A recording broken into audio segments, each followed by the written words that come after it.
We're going to talk about the ingredients that we can use that are local to our areas during that time of the year. We're going to talk about some roasting. All the flavors from the chicken are going to fall down. I'm going to cut straight down, but I'm not going to cut all the way through. And I'm just going to open it up a little bit. Now I'm going to take my knife and put it sideways instead. And I'm just milk turning. Probably a pretty unusual thing to add to a meat sauce, it would seem, but the milk does an amazing thing. So it will. We could let this sit for a little bit, and it would, kind of come together a little bit more. But let's just go ahead and serve it right now. The temperature's coming.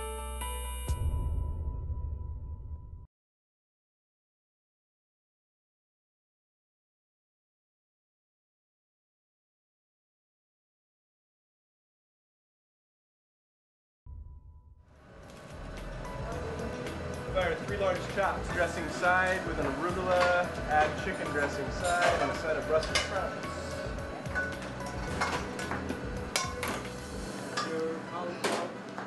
This is Executive Chef Tom Small on a typical night, leading his team and turning out some extraordinary Italian cuisine.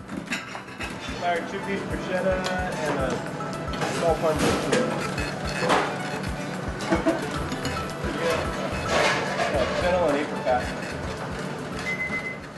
Armondo's Cafe Italiano in Renton, Washington, near Seattle, is the where.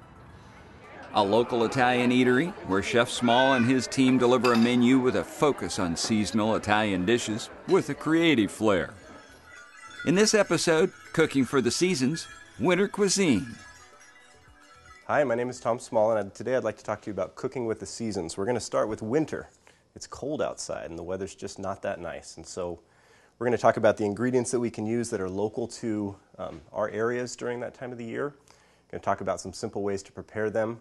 When we cook with seasonal ingredients, then it's so much easier to get great flavors because the products are fresher and they're much closer by. So let's start with just a really simple appetizer.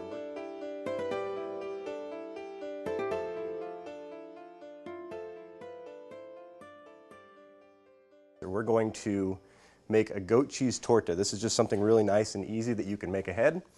Put it out on the table when your guests arrive, and then you can just enjoy it together.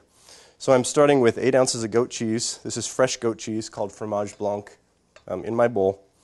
And I'm going to take 3 ounces of butter. This is butter that's already come up to room temperature, so it's nice and soft.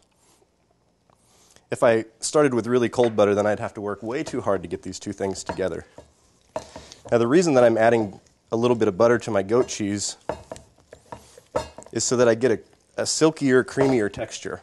Goat cheese, although it is soft and rich, it does have a little bit of grain to it, and the butter's going to soften it up and make it nice and silky.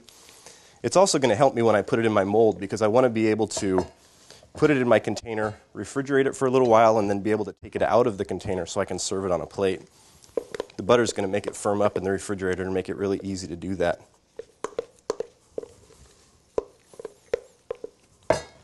So I've got those two mixed together pretty well. I don't see any lumps of butter or anything. I'm going to take just a little bit of fresh ground black pepper. And I'm going to take about a teaspoon of salt. And we will just stir those in. We'll set that aside for a second. Now what we're going to do is we're going to take our goat cheese and we're going to assemble it into a container. I've just put some plastic wrap inside so that it's ready to take it, and then it will be easy for me to get it out later. And we're going to put some fillings in there. We're going to do 2 different kinds of fillings, and today we're going to do apricots and pistachios. Can't see the sugar or anything anymore. I know I'm all nice and dissolved. Just going to set the bowl down, and I'm just going to drizzle the oil in nice and slow. And I'm going to add about 3 times as much oil as I did vinegar. Okay, so my dressing's all done and ready to go. And I'd like to show you how to make 2 different salads with this. First, we're going to make a roasted beet salad. So in my bowl, I've got wild arugula. This is my favorite winter green. All right, so now we're going to make one more salad. We're going to use that same red wine vinaigrette that we had before. We're going to make a warm mussel salad. And I know this might sound a little bit unusual to you, but warm seafood salads are probably some of the best things around. We're going to take our wild arugula that we had before, which is a nice, again, hearty green that's going to be able to stand up to a little bit of heat. We're going to saute some mussels and just a little bit of white wine. We'll assemble our salad ingredients. So my clams have really started to open up here, and I don't want to cook them much longer than just giving them the opportunity to open.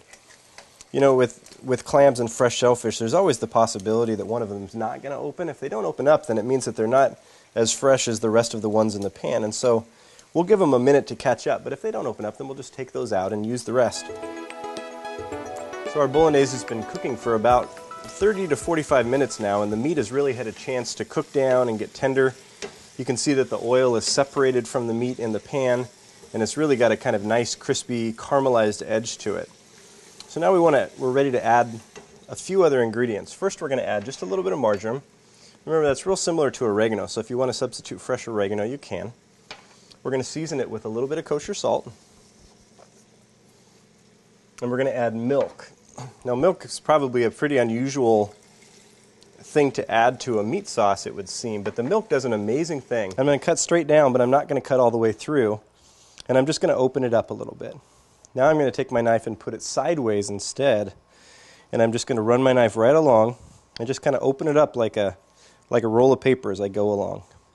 I want my knife to be flat so that I don't cut into the meat and cut a hole in it. If I do, it's not a big deal. Now we're going to make flourless chocolate cake. This is a really simple recipe that yields a really great result. We're going to start with a stovetop. So I've got a sauce pot here, and I'm going to add 1/3 cup of water.